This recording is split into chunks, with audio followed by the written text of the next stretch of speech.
The league is over. It's cooked, broken. Temple has created an economic disaster. But holy is it fun. I'm ΩMEGA and I'm back with another video going over a weekly farming strategy. Now, as I said, the economy is absolutely cracked, just like an episode of Bumfires. So this is probably aimed at those exiles that log in after a long day at work and don't necessarily have the time to pull their massive snakes out for the boys, blasters with responsibilities if you will, and the fathers of Wraeclast. You don't need a big snake to get currency and big ticket items, so no temple strats today, sirs. Okay, last week we went over the Trials of Chaos and selling the Fates.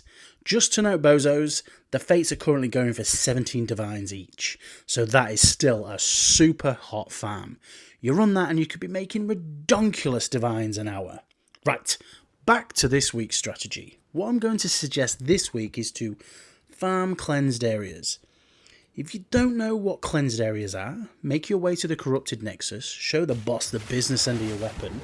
This will then purify and cleanse the area, transforming said area into an area with new monster types, unique bosses that have different modifiers and loot rewards.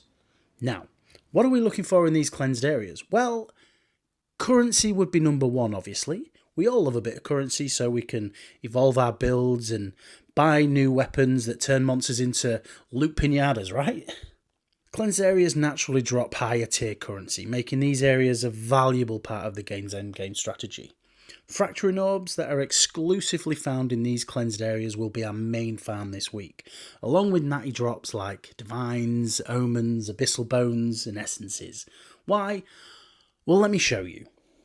This is what I have farmed up over the last 2 streams over on my Twitch and YouTube channels. Now this is probably 6 to 8 hours farm in total, and that was just going back and clearing all the cleansed areas that I just passed through mistakenly using a mix of experience, ritual and abyss precursors. So just make sure that you are paying attention and clear all of the cleansed maps in the area before moving on. If you're on a water biome, definitely make sure to have your local knowledge node clicked in your atlas tree to increase your currency drops.